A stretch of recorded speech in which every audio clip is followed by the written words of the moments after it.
Վերջին 12-13 տարիների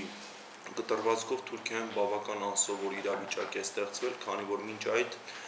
իշխող Արդարություն և զարգացում կուսակցությունը կարողանում էր ընտրություններում վստահ հաղթանակներ տոնել և միակուսակցական կառավարություն ստեղծել, սակայն այս անգամ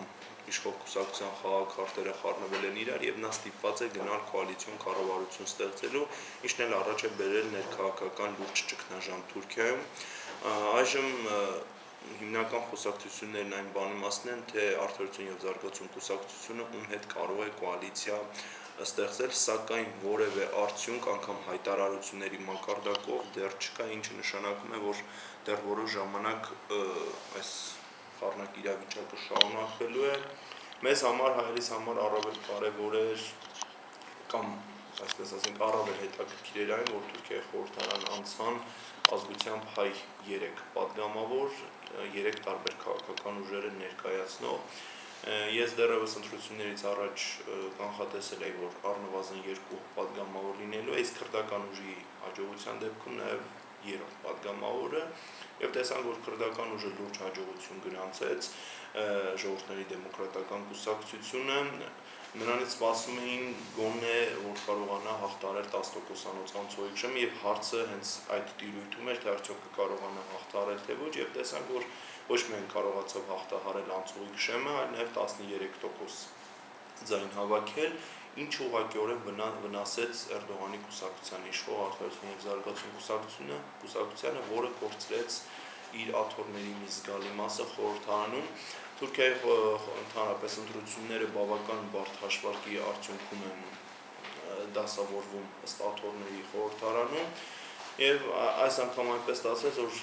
Արդարություն և զարգացում կուսակցությունը պարտվեց ոչ թե իր գլխավոր ընդդիմադիր ուժին, ժողովրդահարապետական կուսակցության, այլ քրդական կուսակցության, այսինքն ավանդաբար իր գլխավոր ընդդիմադիր ուժը որևէ վճռորոշ դեր չխաղաց, որպեսզի Արդարություն և զարգացում կուսակցությունը կորցնի միակուսակցական կառավարություն ստեղծելու հնարավորությունները։ Եվ ստեղծված իրավիճակում չի բացառվում անգամ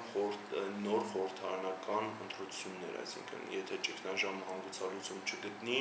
կոալիցիա չկարողանան ստեղծել, ապա հնարավոր է նաև նոր ընտրությունների տարբերակը։ Այնպես որ ընտրությունները ամփոփելով պետք է հասկանանք, որ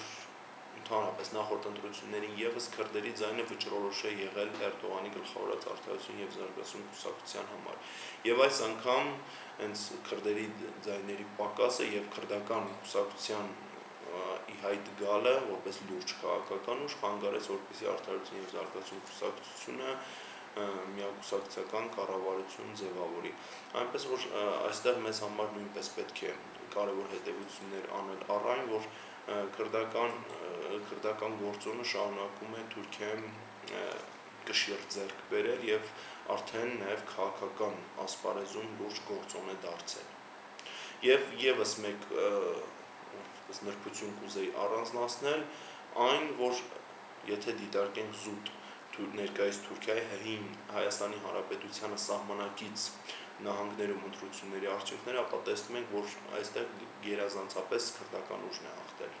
Այսինքն եւ Արտահանում, եւ Կարսում, եւ Իգդիրում հաղթանակ է տոնել ժողովուրդների դեմոկրատական կուսակցությունը։ Սա խոսում է այն մասին, որ այս տարածքում դեմոգրաֆիական պատկերն այնպեսին է, որ քրդերը մեծամասնություն են կազմում եւ շարունակելու են կազմել, եւ միևնույն ժամանակ սա ցույց է տալիս այն, որ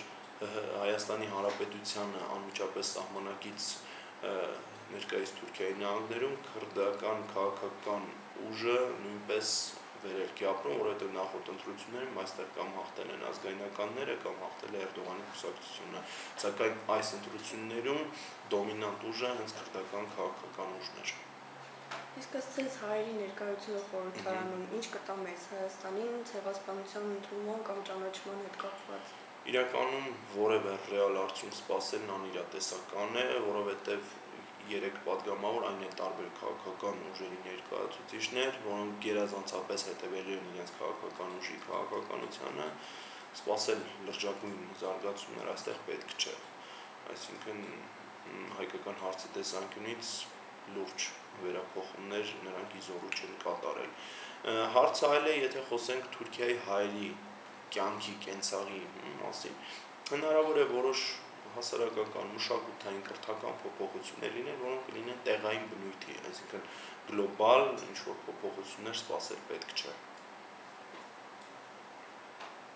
Իսկ այս տարբերակը քրդերի ավելի շատ իմիտացիա չի աշխարհին ապացուցելու, որ Թուրքիան ավելի ժողովրդավար է, ուղղակի քրդերին որտեղ տվեցին։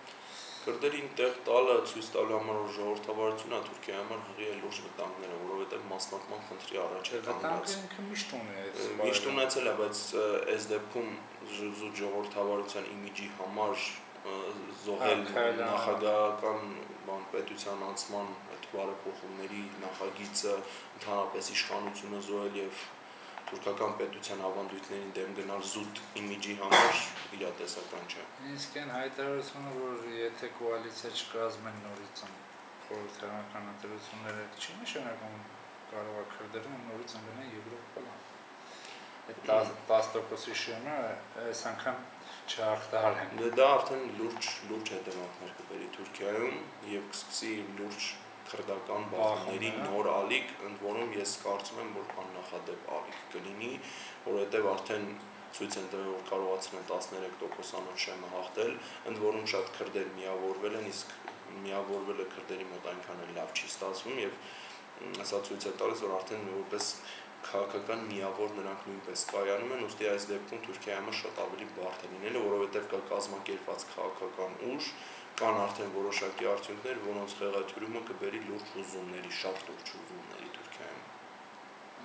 Օֆիցիալ հայտարարությամբ փաստորեն քրդերը 15 միլիոն են, 60 միլիոնանոց Թուրքիայում, 77 միլիոն է Թուրքիայում, այո, Թուրքիայի պաշտոնական վերջին տվյալները 77 միլիոն քաղաքացի ունի Թուրքիան, բնակչությունը այդքան է։ Քրդերի վերաբերյալ պաշտոնական տվյալներ չկան, այսինքն մարդահամարներ, որտեղ ըստ էթնիկ պատկանելիության կլիներ, դա ավելի շատ մոտավոր այս կամ այն կառույցի կազմակերպության հաշվարկներ 15-ից 20 միլիոն քուրդ։ Իսկ թեկուզ մոտավոր հայերը քանի միլիոն են կազմում։ Քանի միլիոն։ Միլիոնի մասին խոսելը այնքան էլ իրատեսական չէ։ Չէ, որովհետև մեր մոտ ասուլիսներ եղան տարբեր։ Ես չեմ տեսնում այդ կարծիքները, որովհետև դրա համար պետք են հիմնավոր փաստեր եւ ինչ-որ գիտական կամ ակադեմիական ուսումնասիրություններ, վիճակագրություն, որոնց հիման վրա հնարավոր կլինի հստակ այդպիսի խոշոր թվերի մասին խոսել։ Առնվազն այն, ինչ գիտենք, այն է, որ Թուրքիայի հայ քաղաքացիները մոտ 50-ից 60 հազար գերազանցապես կենտրոնացած Ստամբուլում։ Եթե խոսքը գնում է ծպտյալ հայերի թվաքանակի մասին, ապա դրա ես նման պատասխանատվություն ինձ վրա չեմ վերցնի եւ որևէ թիվ չեմ նշի։ Այն որ նրանք մեծ թվով կան, դա փաստ է, սակայն խոսել միլիոնների մասին ես նման պատասխանատվություն ինձ վրա չեմ վերցնի։ Ինչ-որ քանակ կա, որ նաեւ բանը քրդերի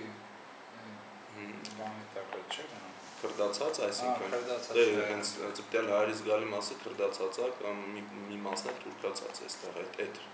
տարբերակն է, բայց այդպես թվերի մասին խոսելուց պետք է ունենալ հիմքեր, իսկ ինչպիսի հիմքերի վրա դա զուտ մոտավոր հաշվարկներ, ենթադրություններ, թե ինչ, եւ հետո արդյոք այդքան նպատակահարմար է խոսել ցեղասպանության մասին եւ հետո ասել որ միլիոնավոր հայեր են ապրում Թուրքիայում։ Դա արդեն հարցի երկրորդ կողմն է, իհարկե գալիս, որը արդեն քաղաքական կողմն է։ Որտեղ կրոնափոխ են եղել։